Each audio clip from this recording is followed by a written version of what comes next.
The Bamako residence of President Ibrahim Boubacar Keita, secure and heavily guarded, but instead of keeping people out, these soldiers were keeping him in. He and Prime Minister Boubou Cisse were detained here on Tuesday. Confusion prevailed all day with no explanation by the military or government until President Keita appeared on state television announcing his resignation. I want no blood to be spilled to keep me in power, and that's why I would like to thank the Malian people for their warmth. I am telling you now that I'm resigning from my position as the president and all my other positions, and I announce the dissolution of the assembly and the government. West African bloc ECOWAS responded forcefully to the coup, isolating Mali through border closures, suspending financial flows and called for sanctions against coup organisers and their supporters. But many Malians welcomed the coup. As word spread of a mutiny, crowds frustrated with the president and his government spurred the soldiers on. Some ransacked and burned government offices. We have come out today to call for the total resignation of President Keita because we heard there were shots fired by the military, and we've come out to help our soldiers get rid of the president. We are tired. The country is paralysed, and I do not want this government. The soldiers began their mutiny at a base on the outskirts of Bamako, the same base that saw a 2012 army uprising that opened the way to Keita's presidency. Heavily armed troops were later seen escorting a vehicle believed to be carrying the president.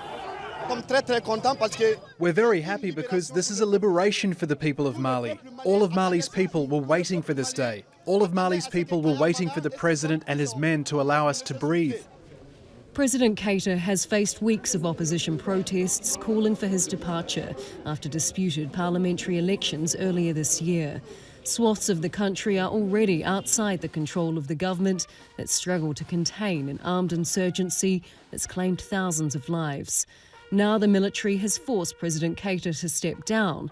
It's unclear what their plan is for Mali and its leadership. Charlotte Ballas, Al Jazeera. The coup has sparked widespread international condemnation. The African Union has emphatically condemned the arrests. The European Union says it's rejecting all unconstitutional change in the country and is calling for dialogue.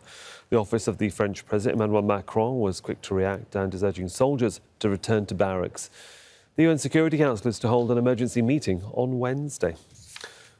Let's join William Lawrence, an expert on North Africa and a professor of political science at the American University in Washington, D.C. Good to have you with us again on the programme, sir. The situation very fluid, and one wonders what the fate of the president might be under the guard of disgruntled soldiers. Well, this was very confusing today because it started what seemed to be as a mutiny against lack of pay to the military.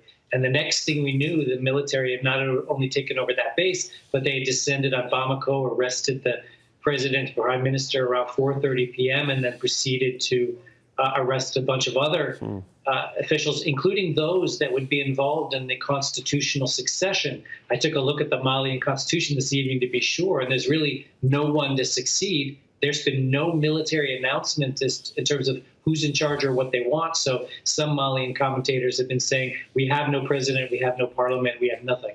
It is a very strange situation. Military coups are, of course, no stranger to Mali, but Keita was able to quell discontent amongst the military when he first came to power in 2013 and sort of unify generally a fractured economy and a society that needed guidance.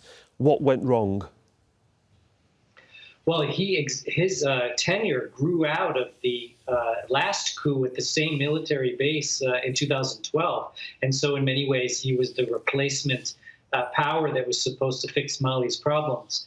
But they have three overlapping sets of problems. There's a severe political crisis that grew out of the botched March 2020 elections. There's a severe economic crisis complicated by COVID-19.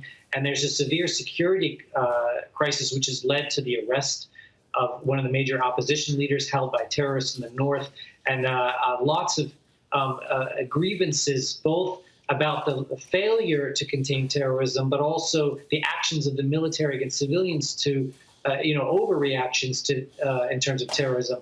And so there's a lot of discontent. And like so many similar protests like in Algeria or Sudan, where the protests came together with a consensus of what was wrong and brought down a president, what we'll quickly see is that there's not very much consensus about what to do next and who should represent most Malians. Even the best-known leader of the opposition, Diko, is a controversial figure among many Malians. So there's a lack of leadership at the top right now. And of course, while that confusion remains, I mean, let's just focus in on the insurgency in the north of the country, primarily tackling armed groups like Al-Qaeda and ISIL. How much of a problem has this been for the president? He really hasn't been able to get a handle on it.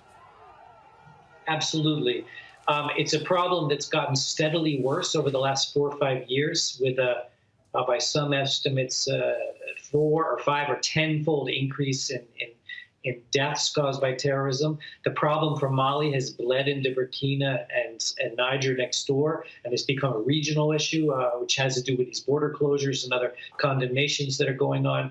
And there's both dissatisfaction among those that want terrorism to be hit harder and those who want to make peace with certain terrorist groups like the Diko, the leader who I mentioned, who wants dialogue with the jihadists up north. And so there's a real frustration with this worsening problem leading to more violence, which is also mixing with ethnic violence, but no consensus on how to best handle it, whether it needs a harder approach or a softer approach. William Lawrence, it's always good to get your insight. Thanks very much for joining us from Washington, D.C. Thank you.